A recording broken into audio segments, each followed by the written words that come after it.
할렐루야. 벌써 5월의 마지막 주 수요 예배입니다. 이 시간 함께 가정에서 예배드리는 모든 분들에게 하나님의 따스한 사랑과 은혜가 함께하기를 간절히 소원합니다. 이 시간 함께 기도하신 후에 말씀 나누도록 하겠습니다. 함께 기도하시겠습니다. 코로나 바이러스가 여전히 확산되고 있는 가운데 많은 사람들이 고통 가운데 있습니다. 주님, 아픈 자들을 치유하시고 바이러스로 가족을 잃고 상심에 빠진 가족들을 위로하여 주시옵소서.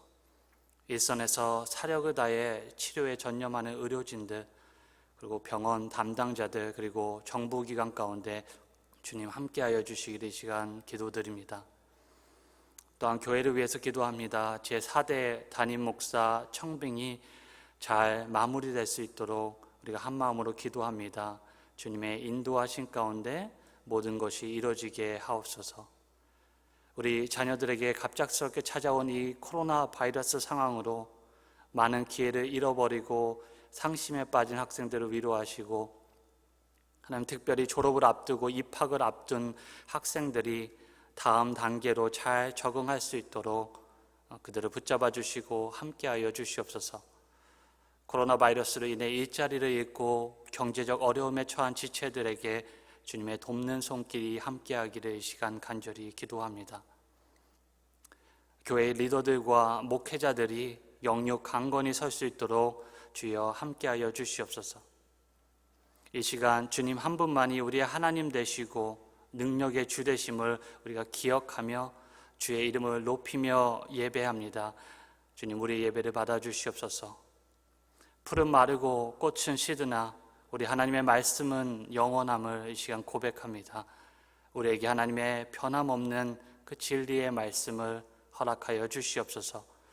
이 모든 말씀 예수 그리스도의 이름으로 기도드립니다. 아멘. 오늘 우리에게 주시는 하나님의 말씀은 구약성경 출애굽기 20장 2절로 17절까지의 말씀입니다. 갖고 계신 성경 구약성경 112면에 있습니다.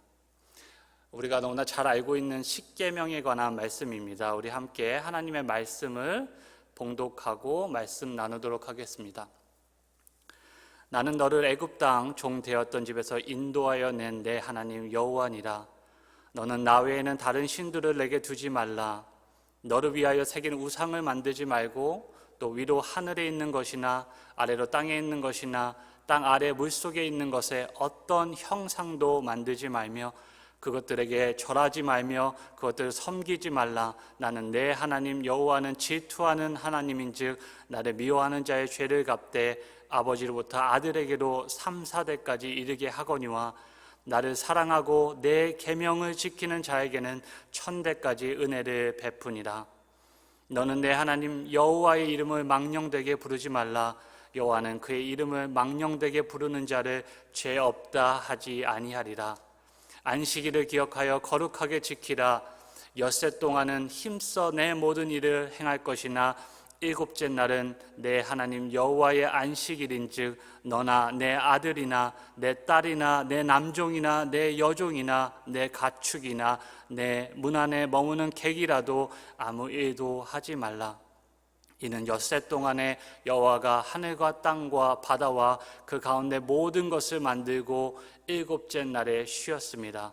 그러므로 나 여호와가 안식일을 복되게 하여 그 날을 거룩하게 하였느니라. 내 부모를 공경하라. 그리하면 내 하나님 여호와가 내게 준 땅에서 내 생명이 길리라. 살인하지 말라. 간음하지 말라. 도둑질하지 말라. 내 이웃에 대하여 거짓 증거하지 말라. 내 이웃의 집을 탐내지 말라. 내 이웃의 아내나 그의 남종이나 그의 여종이나 그의 소나 그의 낙이나 물은 내 이웃의 소유를 탐내지 말라. 아멘. 무엇이든 참 기초가 중요한 것 같습니다. 음악에도 기본이라는 것이 있고 또 운동에도 기본이라는 것이 있습니다. 요즘 댁에서 음식 많이 하시죠? 이제 뉴스 기사에 보니까 요즘 유튜브를 보면서 집에서 요리하는 아버지들도 많이 계시다고 하는데요. 이 음식을 할 때도 마찬가지입니다. 기본이 참 중요합니다. 특히 이렇게 음식을 볶거나 튀길 때 이렇게 기름을 사용할 경우에 참 요리에 대한 기본이 없으면 음식을 쉽게 태울 수도 있고 또한 음식 그 기름에 크게 데일 수도 있습니다. 요리뿐만 아니라 운전도 기본을 잘 지켜야 우리가 사고를 예방할 수 있습니다. 그렇다면 집을 짓고 건물을 세우는 일은 어떻습니까? 건축은 더더욱 그 기초가 참 중요합니다. 기초가 든든해야 건물이 오래 가는데 이 기초가 부실하면 건물이 쉽게 무너지고 마는 것입니다. 우리가 모두가 아는 바와 같이 1995년에 서울에 있던 삼풍 백화점이 무너져 버리고 말았습니다. 순식간에 그 거대한 5층짜리 백화점 건물이 순식간에 일순간에 폭삭 갈라지고 무너져 앉고 말았습니다. 사실 이 사건은 당시 모든 이들에게 큰 충격이었습니다. 건물이 무너지는 바람에 수백 명의 그 무고한 시민들이 어떻게 되었습니까? 목숨을 잃어버리고 말았습니다. 그런데 이 건물이 붕괴된 원인을 살펴보니 그 화려한 그 건물의 외관 색깔과는 달리 그 기초 공사가 부실했기 때문이었습니다. 그 백화점을 지을 때 한 푼이라도 더 이렇게 챙기고자 이 기초 공사에 들어가는 자재들을 아주 싸고 저렴한 것을 사용했기 때문에 그 건물이 무너진 것이었습니다. 이미 예고된 사고였습니다. 우리 신앙에도 분명 기초가 있고 또 기초가 참 중요합니다. 이 기초가 없는 신앙은 뿌리가 깊지 못해서 오래가지 못하고 무너져 버리고 맙니다. 아무리 화려한 은사가 있다고 하더라도, 아무리 교회에서 높은 직분이 있다고 하더라도, 우리가 오랫동안 교회에 다녔다고 하더라도 이 신앙의 기초가 없으면 우리가 건강하고 바르게 그리스도인으로 성장할 수 없습니다. 많은 분들이 그 삼풍 백화점의 회장이었던 분이 오랫동안 교회에 다니던 신앙인이었다는 소식에 그 모 교회의 중직자였다는 사실에 사실 적지 않은 더 큰 좌절을 느꼈습니다. 참 안타까웠습니다. 하나님의 계명에 따라 정직하게 그 건물을 세웠더라면 그 수백 명의 사람들이 죽지도 다치지도 않았을 텐데 너무 그런 아쉬운 마음이 들었습니다. 올해 2월부터 우리 중고등부 학생들에게 매주 10계명에 대해서 설교하고 또한 말씀을 나누는 시간을 가졌습니다. 그리고 지지난주였던 것 같은데 지지난주에 마지막으로 이제 10계명을 마무리했는데요. 흔히 우리가 교회 교육에 있어서 빼놓을 수 없는 것이 세 가지 있습니다. 바로 사도신경과 주기도문 그리고 10계명입니다. 어떤 분은 이를 가리켜 세 가지 보물이라고도 말씀하시던데요.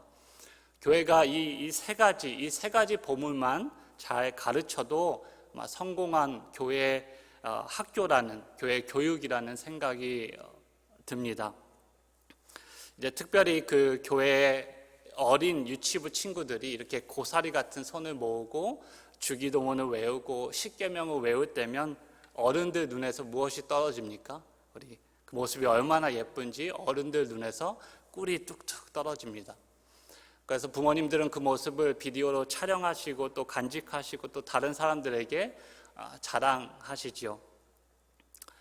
그런데 그렇게 어린 시절을 보내고 나면 어릴 때 10계명을 암송하던 그런 시간이 지나고 나면 어떻게 됩니까? 어느덧 10계명에 대해서 잊고 살아갈 때가 많습니다. 그런데 10계명은 어린아이들에게만 필요한 것이 아닙니다. 우리 모든 신앙인에게 필요한 것이, 그리고 우리 모든 그리스도인의 신앙생활의 기초가 되는 것이 바로 이 10계명입니다. 오직 믿음으로 의롭게 된다는 그 성경의 가르침을 붙잡고 종교개혁을 이끌었던 종교개혁자 마틴 루터 역시 아침마다 천천히 읽고 묵상했던 것이 있는데 바로 그것이 10계명입니다. 그의 고백에 따르면요, 사도신경, 주기도문 그리고 십계명을 아침 시간 읽고 하루를 시작하였다고 합니다. 그가 하루를 이렇게 십계명과 시작한 이유는 무엇이었을까요? 그에 따르면 십계명을 통해서 우리는 무엇이 선한 일인지 그리고 무엇이 악한 일인지 분별해서 알 수 있다라고 말합니다.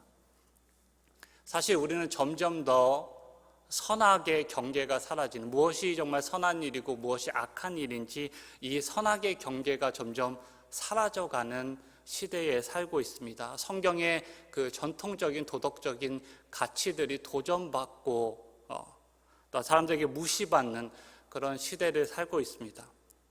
그래서 오늘날 이 하나님의 계명을 붙잡지 않으면, 우리가 하나님의 계명을 붙잡지 않으면 우리도 주변의 사람들이 살아가는 방식대로 생각하고 그렇게 살아가게 되는 것이 정말 안타까운 우리의 현실입니다. 이것이 오늘도 우리가 루터와 같이 십계명을 더욱 가까이 해야 하는 이유입니다. 또한 루터는 그리스도인이 십계명을 지키며 살아갈 때 우리의 신앙을 다른 사람에게 증거할 수 있는 효과적인 방법이라고 이야기합니다. 우리 마태복음 5장 16절에서도 예수님 역시 우리에게 이런 말씀을 하셨습니다. 너희 착한 행실을 보고 하늘에 계신 너희 아버지께 영광을 돌리게 하라 라고 우리에게 말씀하셨습니다. 전도하고 선교하는 일뿐만 아니라 우리의 선한 행위로도 그리스도를 전할 수 있다는 이 사실을 이 시간 기억하시면서 오늘 함께 본문의 말씀을 살펴보기 원합니다. 먼저 출애굽기 19장 1절을 보시면요, 이제 이스라엘 자손이 애굽 땅을 떠난 지 3개월이 되던 날 그들이 어디에 도착했습니까? 시내 광야에 도착했습니다. 그리고 그들은 그곳에서 중요한 사건을 경험하게 됩니다. 그곳에서 하나님께서 이스라엘과 무엇을 맺으십니까? 바로 언약, 중요한 언약을 맺으십니다. 우리 출애굽기 19장 6절을 보시면 이스라엘은 이제 하나님을 섬기는 어떠한 나라가 되었습니까? 제사장 나라가 되었습니다. 이제 더 이상 애굽의 노예, 이제 바로에게 사로잡힌 노예가 아니라 제사장 나라가 된 것입니다. 하나님과 이방 나라 사이에 다리가 되어서 사람들을 하나님께로 인도하는 그런 제사장 나라가 된 것입니다. 그리고 또 이스라엘은 하나님의 거룩한 백성, 그분의 거룩한 나라가 되었습니다. 거룩하다는 것은 무엇입니까? 바로 구별되었다는 것입니다. 하나님께서 구분하셨다는 것입니다. 여호와 하나님께서 뜻을 갖고 이스라엘 백성들을 선택하시고 그들에게 하나님의 법을 주셨습니다. 그렇게 다른 나라와 지금 이스라엘을 구별하셨습니다. 이제 이스라엘의 미션은, 그들의 사명은 하나님이 주신 그 율법을 잘 지킴으로 여호와 하나님이 어떠한 분인지 세상 가운데 전하는 것이었습니다. 그것이 그들의 부르심의 이유이고 또한 율법의 역할인 것입니다. 하나님께서 언약의 증거인 이 십계명을 이스라엘 백성들에게 주시기 전에 먼저 무엇을 하셨습니까? 먼저 이스라엘 백성을 준비시키십니다. 이스라엘 백성을 준비시킵니다. 하나님이 이제 이스라엘의 왕이 되고 이스라엘은 하나님의 백성이 되는 이 중요한 언약을 맺는 의식에 앞서 그들을 먼저 준비시킵니다. 마치 혼인을 앞둔 신랑과 신부가 예식을 준비하는 그런 모습입니다. 먼저 하나님께서 모세를 부르셔서 백성들의 몸과 마음을 성결하게 할 것을 지시하십니다. 그리고 두 번째로 시내산 주위의 경계를 정하십니다. 혹여나 하나님이 말씀하실 때에 하나님을 보려고 경계를 넘어 가까이 나왔다가 죽게 되는 일을 막고자 하는 것이었습니다. 이처럼 출애굽기 19장을 보시면 이처럼 아주 엄숙하고 두려운 가운데, 아주 경건한 가운데 십계명이 주어지는 것입니다. 하나님께서 말씀하시는 것입니다. 이스라엘 백성들이 모두 떨며 그렇게 기다리는 가운데 하나님께서 십계명, 혹은 우리가 데칼로그라고도 하죠. 10마디 말씀이라고도 하는데 그 십계명을 그의 백성 이스라엘에게 주시고 계시는 장면이 바로 출애굽기 19장의 내용입니다. 신명기 4장 13절을 함께 보시겠습니다. 신명기 4장 13절을 보시면 여호와께서 그의 언약을 너에게 반포하시고 너에게 지키라 명령하셨으니 곧 십계명이며 두 돌판에 친히 쓰신 것이다, 이렇게 기록하고 있습니다. 십계명은 하나님께서 직접 쓰신 두 돌판이라고 기록하고 있습니다. 그래서 아주 특별한 말씀입니다. 이 때문에 이스라엘 사람들은요, 이 십계명을 하나님의 성소의 법궤 안에 특별하게 간직하게 된 것입니다. 아주 중요한, 아주 특별한 말씀입니다.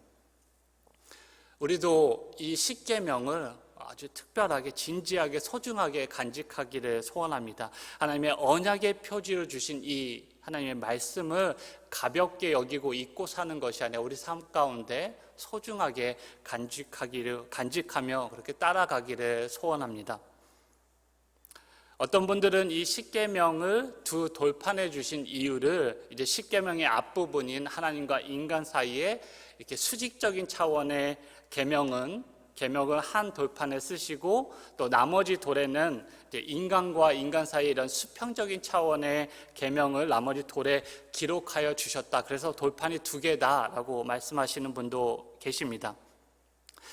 그런데 당시 이제 모세 시대의 고대 관습을 우리가 한번 살펴보면요, 이 두 돌판은 오늘날로 따지면 우리가 작성하는 계약서와 비슷하다고 볼 수 있습니다. 우리가 누군가와 계약을 맺게 될 때 같은 계약서를 몇 개 작성합니까? 이제 두 개 작성하게 되지요. 각각 한 부씩 두 개를 작성하여 각각 보관하게 됩니다. 당시도 마찬가지였습니다. 이제 하나님은 왕이 되시고 또 이스라엘 백성이 하나님의 백성이 되는 이 조약, 이 언약을 체결하는데 십계명의 이 두 돌판이 하나님과 인간 사이에 계약서가 된 것입니다. 그리고 이 계약서 안에는, 이 십계명 안에는 하나님의 백성으로 이제 제사장 나라가 되고 이제 거룩한 하나님의 백성이 된 이스라엘이 반드시 따라야 하는 그 10가지 계명이, 10가지 말씀이 기록된 것입니다. 이제 하나님께서 준비를 마치시고 이스라엘 백성에게 말씀하십니다. 우리 20장에 등장하는 2절 말씀, 그 말씀이 참 중요한데요. 같이 함께 읽어보도록 하겠습니다. 나는 너를 애굽 땅 종 되었던 집에서 인도하여 낸 내 하나님 여호와니라. 아멘. 이스라엘에게 십계명을 주신 분이 누구십니까? 바로 그들이 처참했던 그 400년의 애굽에서의 종살이에서 구원하신, 해방하신 바로 그 여호와 하나님이십니다. 여호와 하나님은 애굽에 있던 이스라엘 백성들의 그 고통과 울음소리를 듣고 근심하신 분입니다. 그리고 이스라엘을 위해서 그의 종 모세를 불러 바로 앞에 세워 다음과 같이 말씀하신 분입니다. 이스라엘은 내 아들, 내 장자라. 내 아들을 보내어 나를 섬기게 하라. 그렇지 아니하면 내 아들, 내 장자를 죽이리라. 이처럼 처음부터 끝까지 이스라엘에 신실하셨던 그 여호와 하나님께서 다시 그들에게 자신을 알리는 장면이 출애굽기 20장 2절 말씀입니다. 내가 너의 아버지이다. 너는 나의 아들이다. 나는 너를 애굽 땅 종 되었던 집에서 인도하여 낸 내 하나님 여호와라.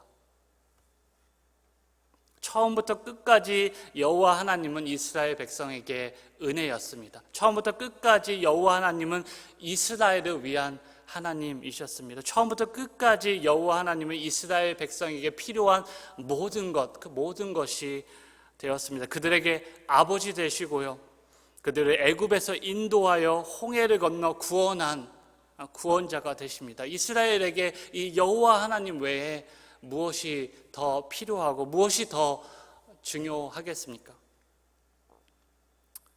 하나님과 이스라엘 백성 사이의 이 특별한 히스토리, 이 특별한 관계를 놓치고 우리가 십계명을 보면 십계명을 오해할 수 있습니다. 우리 20장 2절 말씀을 놓치면 마치 우리가 십계명을 구원의 조건으로 주어진 계명으로 이해할 수 있습니다.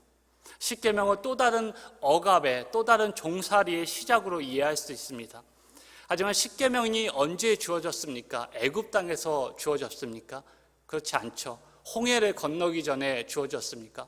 그것도 물론 아닙니다. 십계명은 이 계명을 지켜야 애굽에서 구원받을 수 있다. 이 계명을 지켜야 너희가 홍해를 건널 수 있다. 이 차원에서 주신 계명이 아닙니다. 십계명은 시내산 광야에서 하나님의 전적인 은혜로 이미 구원받은 하나님의 백성에게 주어진 계명입니다. 애굽에서 인도하여 낸 후에 주신 말씀입니다. 이제 너희는 구원받은 내 백성이다. 이제 구원받은 하나님의 백성답게, 하나님의 자녀답게 살아라. 이제 하나님의 백성답게 참된 자유를 누리며 살라고 주신 은혜의 계명이 바로 십계명인 것입니다. 한동안 코로나 바이러스로 인해서 한동안 모든 것이 정말 멈춰 섰습니다. 바이러스의 확산을 막기 위해서 우리 정부기관에서 공중시설을 모두 닫고 이제 필요한 필수적인 상업시설을 제외하고는 사람들이 모이는 것을 모든 것들을 이제 엄격하게 금지하였습니다. 모든 것을 엄격하게 락다운 시켰습니다. 그런데 사람들이 이 시간이 지나도 상황이 나아지지 않고 이 사회적 격리 기간이 길어지자 이러한 봉쇄 정책에 반대하며 사람들이 시위를 하기 시작하였습니다. 미국만큼은 아니어도 이제 캐나다에서도 이런 시위가 일어나는 걸로 알고 있는데요. 이제 미국에서 이 락다운을 반대하는 지지자들이 들고 있는 피켓에 이러한 문구가 내용이 적혀 있는 것을 볼 수 있습니다. 화면에 보이는 것처럼 End the shutdown, 봉쇄를 철회하라. 이렇게 적혀 있기도 하고요. 또 옆에 보시면 Give me liberty or give me COVID-19 이렇게 써 있습니다. 나에게 자유가 아니면 코로나 바이러스 달라. 이렇게 적힌 피켓도 우리가 볼 수 있습니다. 자유가 아니면 죽음을 달라. 뭐 이런 의미인 것 같은데요.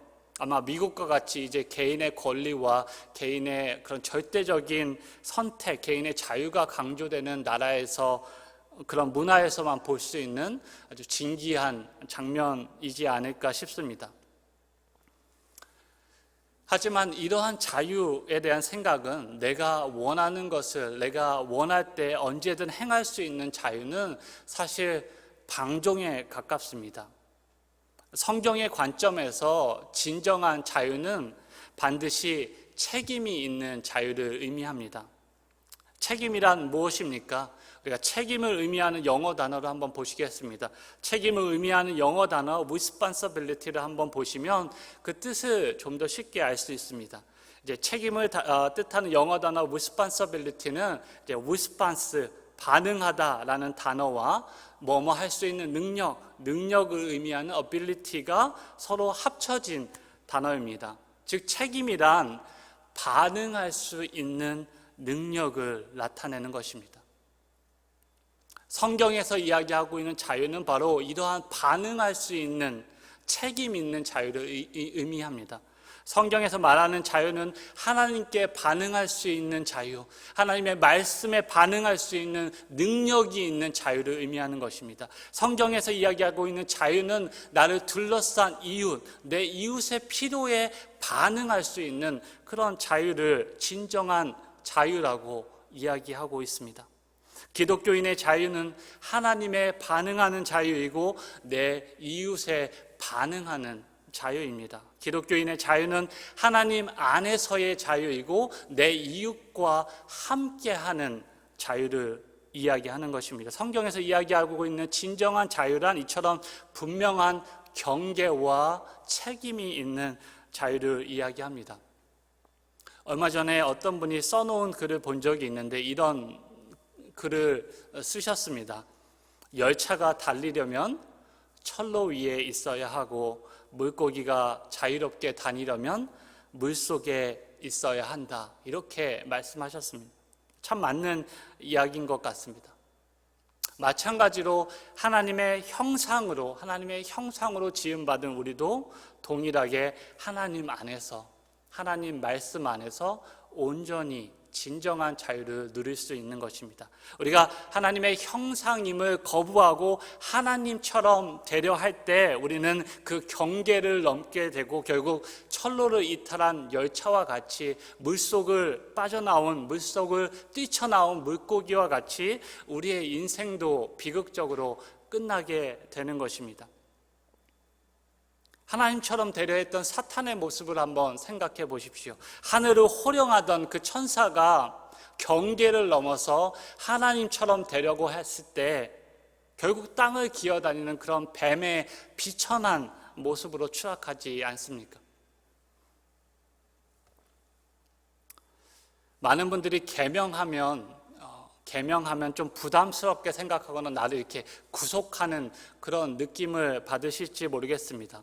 하지만 계명이 정말 사라진 사회를 한번 생각해 보십시오. 지금 같은 이렇게 코로나 바이러스가 전 지구적으로 이렇게 확대되고 전 세계가 혼란 가운데 있는 가운데 모든 사람들이 정말 방종에 가까운 자신이 원하는 대로만 살아간다면 어떻겠습니까? 법 없이 살아가는 사회를 한번 상상해 보십시오. 막 바이러스에 걸린 사람들이, 확진자들이 통제 없이 그냥 거리에서 활보하고 또한 나만 살고 보자 하는 그런 극단적인 이기심으로 주변에 있는 마스크나 음식들을 다 사재기하고 또 검증되지 않는 이런 가짜 뉴스들이 뉴스에 도배된다면 과연 정말 그러한 사회가 진정으로 자유로운 사회겠습니까? 하나님의 계명도 마찬가지입니다. 우리의 자유를 억압하기 위해서 주신 것이 아니라 반대로 하나님의 계명은 우리를 자유롭게 하고 온전하게 하기 위해서 우리에게 주어진 것입니다. 우리 신약성경 야고보서 1장 25절의 말씀을 같이 한번 읽어보겠습니다. 자유롭게 하는 온전한 율법을 들여다보고 있는 자는 듣고 잊어버리는 자가 아니요 실천하는 자니 이 사람은 그 행하는 일에 복을 받으리라. 아멘. 우리가 하나님의 계명에 응답하며 살아갈 때에, 책임 있게 하나님 말씀 앞에 살아갈 때 우리가 도리어 어떻게 됩니까? 자유롭게 되고 온전하게 되는 것입니다. 우리가 하나님의 계명에 따라 살아갈 때 우리가 더욱 성숙한 하나님의 형상으로 변화하여 이 땅 가운데 진정한 자유와 하나님께서 주시는 복을 누리며 살아가게 되는 것입니다. 이 사실을 꼭 기억하시기를 이 시간 간절히 부탁드립니다. 인간의 인생이라는 책에서 이재철 목사님이 소개한 십계명 쉽게 외우기가 있어서 먼저 함께 읽어보고 말씀 계속 나누도록 하겠습니다. 우리 댁에서 같이 한번 큰 소리로 따라 읽어보면 좋을 것 같습니다. 자, 시작. 하나, 한 분이신 여호와 하나님만을 섬기라. 둘, 두 마음으로 우상을 섬기지 말라. 삼가 여호와의 이름을 망령되이 일컫지 말라. 4. 사사로이 안식을 범하지 말라. 5. 오직 내 부모를 공경하라. 6. 육신을 살인하지 말라. 7. 칠흑 같은 마음으로 간음하지 말라. 8. 팔뚝을 찍을지라도 도둑질하지 말라. 9. 구차하게 거짓 증거하지 말라. 10. 십자가를 굳게 잡고 남의 것을 탐내지 말라. 아멘. 어떻게 좀 쉽게 외워지나요? 이 십계명을 이해하는 여러 가지 방식이 있을 수 있습니다. 근데 오늘 이 시간은 하나님의 형상이라는 큰 주제를 가지고 한번 십계명을 살펴보기 원합니다. 십계명의 큰 주제는 바로 하나님과 하나님의 형상을 왜곡하지 말라는 것입니다. 십계명의 큰 주제는 하나님과 하나님의 형상을 왜곡하지 말라는 것입니다. 그 주제를 가지고 십계명을 보면 크게 두 부분으로 나눌 수 있습니다. 먼저 첫 계명부터 1계명부터 4계명까지는 하나님과 하나님의 형상인 나의 관계에 대해서 구체적으로 설명하고 있습니다. 그리고 5계명부터 마지막 계명까지는 하나님의 형상으로 지음받은 우리, 그러니까 사람과 사람 사이의 관계에 대해서 설명하고 있다고 볼 수 있습니다. 첫 번째 계명이 담고 있는 것은 무엇입니까? 오직 여호와 하나님만이 유일한 하나님 되신다라는 것입니다. 이스라엘 백성은 무려 400년 동안 애굽에서 노예 생활을 하면서 얼마나 많은 우상을 보고 그 우상들에 노출되고 그 우상들을 경험하였겠습니까? 그래서 그들이 출애굽할 때 여호와 하나님께서 10가지 말씀이 아닌 10가지 계명이 아닌 10가지 재앙을 통해서 이집트의 온갖 우상들을 어떻게 하셨습니까? 엄중하게 심판하셨습니다. 애굽의 우상들이 다 거짓 신들임을 만천하에 이제 증명해 보이신 것입니다. 온 세상의 진정한 신은 여호와 하나님 한 분임을 보여주신 것입니다. 그래서 이제 첫 번째 계명은 우리에게 이렇게 이야기하고 있는 것입니다. 이제 다른 우상들을 곁눈질하지 말고 하나님 한 분만 힘써 섬기며 사랑하라, 그렇게 말씀하고 계신 것입니다. 예수님 역시 마가복음 12장 29절에서 39절 말씀에서 우리 하나님은 유일하신 주시다 이렇게 말씀하신 후에 그냥 하나님을 사랑하라 이렇게 여기서 멈추지 않고 어떻게 말씀하십니까? 하나님 사랑하기를 마음을 다하고 목숨을 다하고 뜻을 다하고 힘을 다하여 너희 주 하나님을 사랑하라, 이렇게 말씀하고 계신 것입니다. 왜 예수님이 이토록 강조하신 걸까요? 바로 이 계명이 제일 중요한, 제일 첫째되고 제일 중요한 계명이기 때문입니다. 이 계명이 무너지면, 하나님만이 유일한 주님 되신다는 이 믿음이 무너지면 사실 나머지 계명을 지키기란 사실 불가능합니다. 그래서 우리는 이 첫 번째 계명을 반드시 꼭 붙들어야 합니다. 이제 첫 번째 계명이 그럼 우리는 누구를 섬겨야 하는가에 대한 문제라면, 두 번째 계명은 이제 그 하나님을 그러면 우리가 어떻게 섬길 수 있을까에 대한 부분입니다. 두 번째 계명은 우리에게 이야기합니다. 우리가 하나님을 예배할 때 어떠한 형상도 만들지 말고 우상도 만들지 말라라고 이야기합니다. 그것들에 절하고 그것들을 섬기지 말라고 이야기합니다. 그런데 좀 더 자세히 생각해 보면 이 두 번째 계명은 단순히 우상이나 형상을 만들지 말라는 금지 조항에 그치지 않습니다. 거기서 그치지 않고 두 번째 계명은 하나님이 이미 자신의 형상대로 지으신 우리가, 하나님의 형상인 우리가 하나님을 이제 예배하는 형상으로 성숙해 갈 것을 적극적으로 우리에게 명령하고 계신 계명이 두 번째 계명입니다. 이미 하나님이 만드신 형상인 우리가 하나님을 예배하는 형상으로 살아갈 것을 우리에게 이야기하고 있는 것이 이 두 번째 계명입니다. 세 번째 계명도 마찬가지입니다. 좁은 의미에서 우리가 하나님의 이름을 망령되이 막 불러서는 안 될 것입니다. 거룩하신 주님의 이름을 함부로 사용하거나 주님의 이름으로 함부로 맹세해서는 안 될 것입니다. 하지만 반대로 동시에 요엘 선지자의 말처럼 누구든지 여호와의 이름을 부르는 자는 구원을 얻으리라. 이 구원의 방편이 되시는 여호와 하나님의 그 이름을 우리가 힘써 부르고 예배하며 그 이름을 전하는 것도 우리가 지켜야 할 세 번째 계명이 되는 것입니다. 그것이 하나님의 형상으로 지음받은 우리가 마땅히 드려야 할 예배의 삶의 모습인 것입니다. 네 번째로 안식일을 지키는 것은 어떻습니까? 안식일을 지키는 것은 하나님과 우리의 관계를 되새기는 것입니다. 하나님은 창조주 하나님이시며 우리는 그분이 지으신 피조물, 하나님의 형상이라는 사실을 깨닫는 것입니다.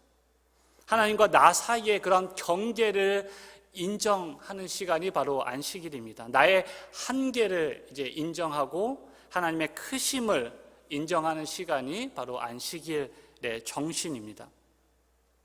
또한 출애굽을 놓고 생각해 볼 때 안식일을 지키라는 이 네 번째 계명을 한번 보시면 이스라엘 백성은 400년 동안 종살이하며 죽도록 일만 했던 백성이었습니다.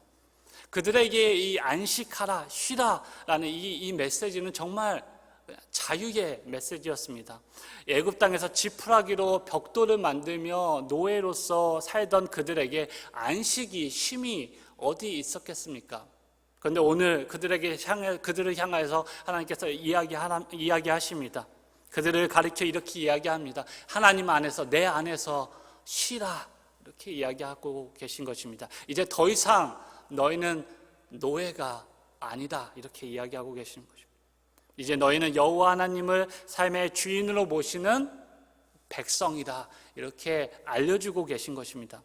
이렇게 안식일은 하나님과 우리의 관계를 아주 분명히 하는 아주 중요한 그런 시간입니다. 지금까지 이제 십계명의 앞부분을 간략하게 살펴보았습니다. 이제 다음으로 등장하는 십계명의 후반부 말씀을 간단하게 요약해 보면 다음과 같습니다. 5계명부터 10계명 마지막 계명은 우리로 하여금 인간이 하나님의 형상대로 지음받은 존재라는 사실을 깨닫게 만드는 것입니다. 사실 우리가 사는 사회는 어떻습니까? 우리가 사는 사회에서 사람을 어떻게, 무엇으로 판단합니까? 사람을 먼저 배경으로 판단합니다. 이 사람이 어디 출신이고 어느 대학을 나왔고 교육 수준이 어떤지, 그런 기준으로 사람을 판단합니다. 또 돈으로 판단합니다. 수입이 얼마고 또 얼마나 큰 집을 갖고 있고 또 어떤 지역에 사는지, 그런 것들로 판단합니다. 또 어떻습니까? 능력으로 판단합니다. 그리고 또 외모로 판단합니다. 세상은 사람들을 그런 식으로, 이런 식으로 판단합니다. 그런데 십계명은 인간을 그렇게 판단할 것을 완전히 거부하고 있는 것입니다. 십계명은 우리의 우리가 인간됨이 근본적으로 하나님의 형상에 기인하고 있다고, 뿌리내리고 있다라고 이야기하고 있는 것입니다. 인간은 하나님의 형상으로 지음받은 아름답고 존귀한 존재라고 우리에게 이야기하고 있는 것입니다. 우리 이 시간 가족과 함께 예배드리고 계시다면 우리 옆에 계신 가족에게 당신은 하나님의 존귀하고 아름다운 형상입니다, 이렇게 같이 한번 고백해 보면 좋을 것 같습니다. 당신은 하나님의 아름답고 존귀한 형상입니다. 아멘. 이것이 예수님께서 그 잃어버린 양 한 마리를 찾고 그토록 기뻐하신 이유입니다. 십계명은 하나님의 형상으로 나를 새롭게 보도록 하고요, 내 가족과 내 이웃을 새롭게 보도록 합니다. 그리고 세상의 기준과 판단 때문에 방황하고 상처받는 사람들의 삶의 중심을 붙잡아 주는 것이 바로 십계명의 그 정신인 것입니다. 다섯 번째 계명은 무엇입니까? 내 부모를 공경하라입니다. 창세기 1장 27절에서 28절을 보시면 하나님이 자기 형상, 곧 하나님의 형상대로 사람을 창조하시되 어떻게 창조하셨습니까? 남자와 여자로 창조하시고 하나님이 그들에게 복을 주시며 그들에게 이르시되 생육하고 번성하여 땅에 충만하라 라고 말씀하십니다. 하나님의 형상대로 지으신 남자와 여자가 결혼을 통해서 가정을 이루고 자녀를 낳고 살아가는 것이 하나님이 정하신 그 창조 질서입니다. 가정은 그렇게 아주 중요한 것이 됩니다. 그리고 또 그 가정 안에서의 관계는 사회생활에서 가장 기본이 되며 동시에 가장 중요한 관계가 됩니다. 가정에서 부모님들이 자녀들을 사랑과 또한 신앙으로 아이들을 잘 양육하고, 또한 자녀들은 그 부모님들의 권위에 순종하며 살아가는 것이야말로 하나님의 형상을 온전히 본받을 수 있는 아주 아름다운, 가장 효과적인 방법입니다. 여섯 번째 계명을 한번 살펴보기 원합니다. 여섯 번째 계명은 살인하지 말라는 것입니다. 이 계명의 밑바닥에 깔려있는 근본 정신도 역시 하나님의 형상입니다. 우리 창세기 9장 6절을 보시면 하나님이 노아에게 다음과 같이 말씀하십니다.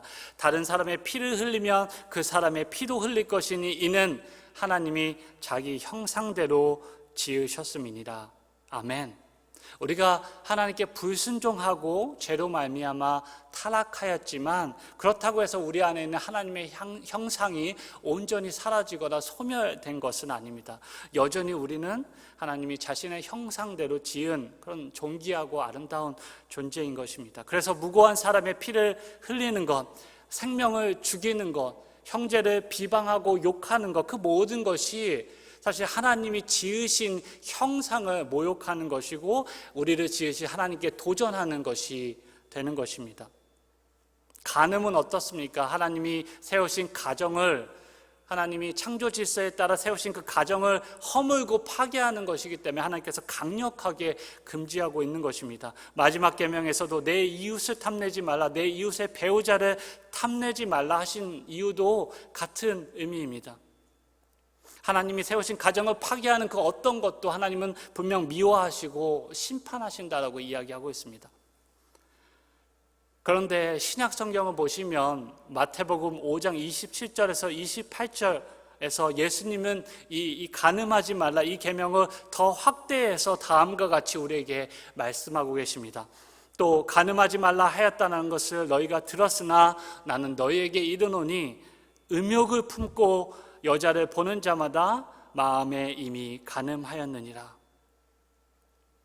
내가 지금 음욕을 품고 바라보는 그 사람이 하나님이 지으신 존귀하고 하나님이 지으신 소중한 형상이라면 어떨까요? 정말 세상은 개의치 않고 부끄러움을 모르고 이런 음욕을 부추깁니다. 늘 어떻습니까? TV를 보면 늘 불륜 드라마는 내용에 상관없이 시청률이 무조건 높습니다. 지금 코로나 바이러스 여파로 인해서 모든 지금 비즈니스와 사업들이 어려움 속에 있지만 뉴스를 보니까 성인 사이트나 음란물 사업은 오히려 코로나 바이러스가 시작된 이후로 매출이 늘어났다고 이야기합니다. 안타까운 현실입니다. 그러나 우리는 세상과 다르게 바라봐야 합니다. 우리 그리스도인은 다르게 바라봐야 합니다. 다르게 생각해야 합니다. 어떻게 하나님의 그 존귀한 형상을 우리의 음욕의 도구로, 성적인 욕구의 대상으로 삼을 수 있겠습니까?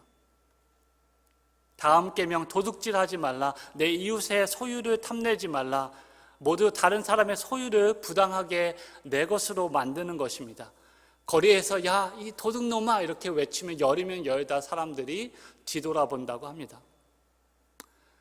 우리가 갖고 있는 재물은 하나님께서 우리에게 각자에게 분량대로 하나님께서 위탁하신 것입니다. 우리의 것이 아니죠.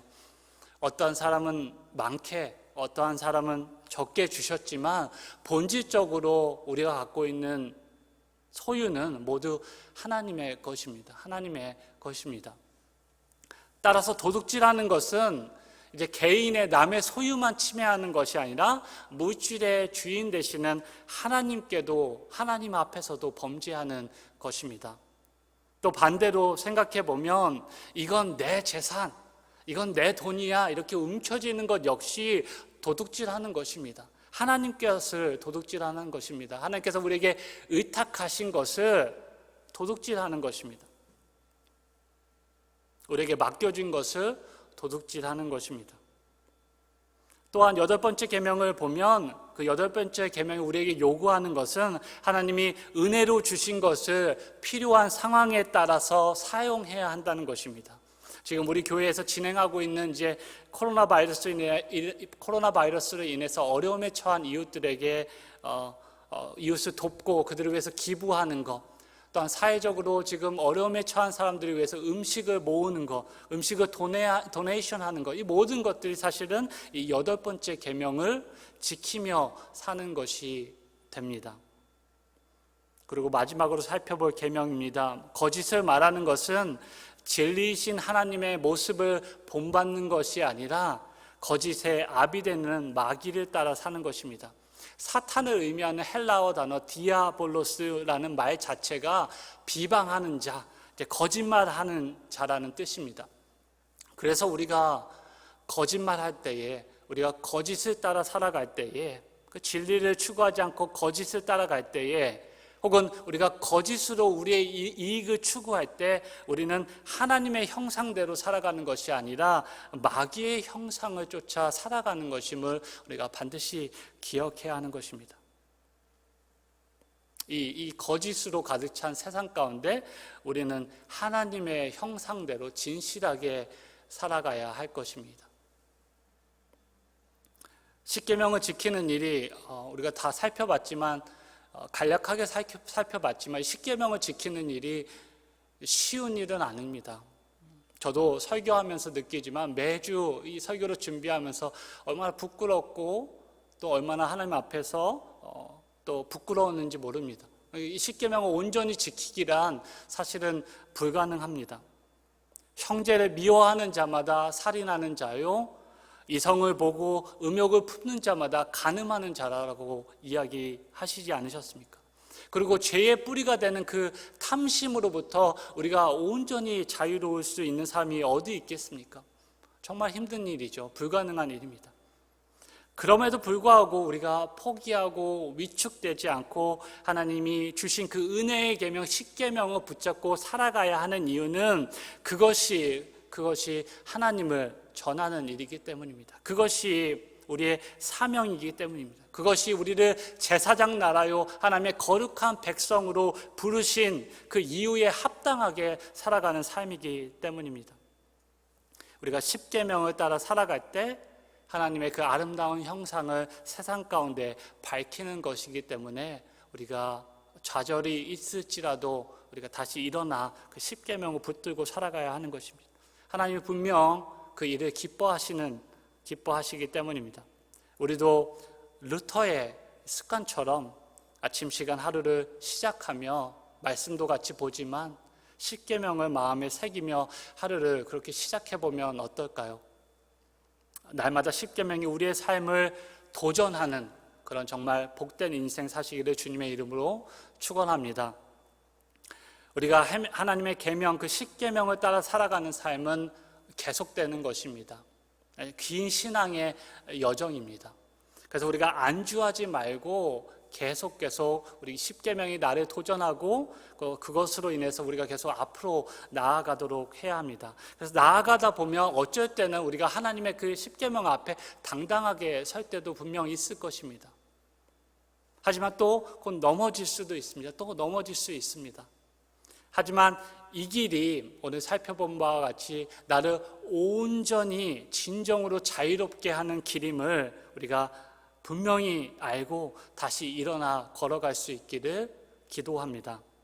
유혹의 때마다, 시험에 들 때마다 우리가 나를 죄에서 구원하시고 마귀의 종로를 타던 나를 그 해방시키신 예수 그리스도의 그 은혜, 하나님의 온전한 형상으로 이곳 가운데 오셔서 십자가에서 나를 그 구원하신 그 예수님을 기억하며 그분을 쫓아 다시 일어나 하나님의 계명을 붙잡고 살아가는 여러분 되시기를 주님의 이름으로 축원합니다.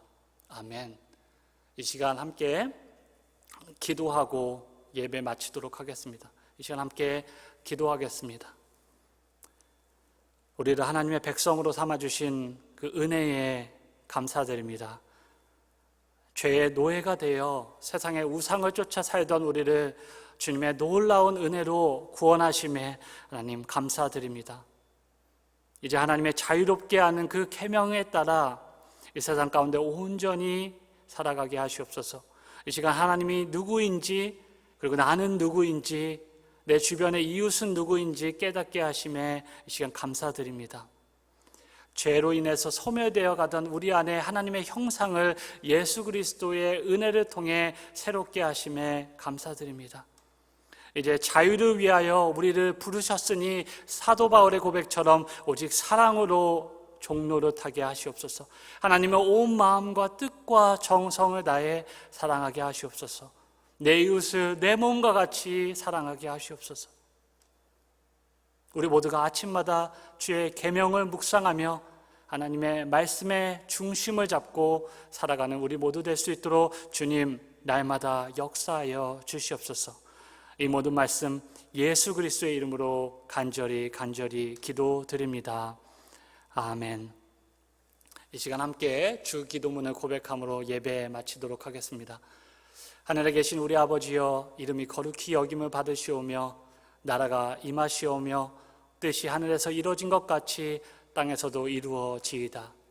오늘 우리에게 일용할 양식을 주시옵고 우리가 우리에게 죄 지은 자를 사하여 준 것 같이 우리 죄를 사하여 주시옵고 우리를 시험에 들게 하지 마시옵고 다만 악에서 구하시옵소서.